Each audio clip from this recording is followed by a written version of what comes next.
The Trotsky was a fun little film that points at a weirdo and laughs. The audience laughs too, or winces at the weirdo's actions, or just sighs at the ridiculousness of it all. Certainly it's amazing that people like this exist, but these are, as the movie claims, far more determined and dedicated than average people. These kinds of personalities are little different from heroes like Leon Trotsky, who was part of the Bolshevik Revolution in Russia only to be exiled by Stalin, and later on famously murdered with an ice pick to the head. So here's our protagonist, Leon Borstein, or as he's come to realize, the reincarnation of Leon Trotsky, and he believes that to the bottom of his heart. We never really find out why he thinks this, apart from a stuttering vague explanation about coincidences in his life relating to Trotsky's life. Well, as it turns out, most of those coincidences are due to his own planning and choices rather than blind chance. The hero is in fact a lot more like Defendor than you'd imagine, but more on that later. Leon strives to feel what Trotsky felt, act as Trotsky would have acted, but that's hard to do on the scale Trotsky did it. Luckily, Leon is content to scale down for his reincarnation, so we get an early scene of him protesting his father's factory about workers getting a union. He antagonizes his father like mad, calling him fascist every time he meets confrontation. At home, Leon is met with a frustrated father, an ass of a half-brother, who seems to exist solely to antagonize him, and a mom who's trying to keep the peace. There is also a younger sister, totally devoted to her brother's causes, and strangely and much like her older brother, she has very few ideas of her own. Eventually, Leon ends up going to public school, and what a setup of a public school we get.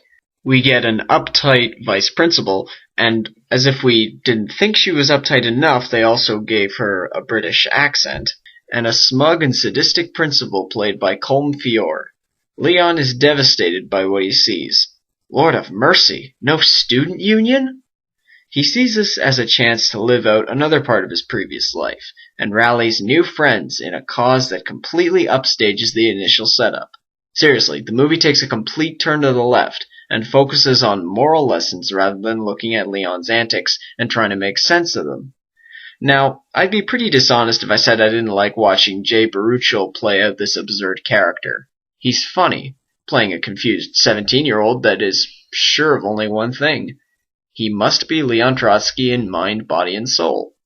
He puts together flowery speeches that sound awkward coming from a Montreal teenager, and he leads protests that lack the vigor that he himself is filled up with.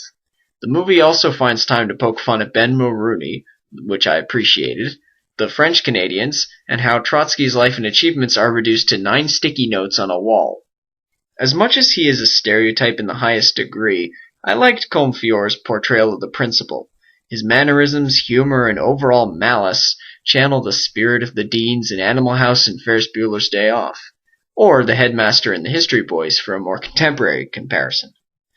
While there's room for a dumb, shy, fat sidekick, the students feel pretty realistic. The 2 cigarette-smoking sidekicks that Leon acquires are genuinely funny and interesting, and they both get their moments to shine in this film. While I always like promoting Canadian films to the supposed audience who watches my reviews, I can't shy away from flaws in this film. The biggest flaw was the forced love story. Basically, Leon seeks the help of a mentor, a former activist and lawyer played by Michael Murphy, and he meets a young woman talking to the lawyer.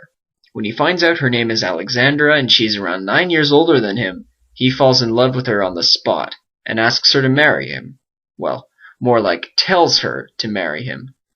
This is the reincarnation of Trotsky's first wife, or so he believes, and he needs to marry her. She will have none of it because she sees that she's not being loved for who she is, but for some twisted series of coincidences and a strange mindset by Leon.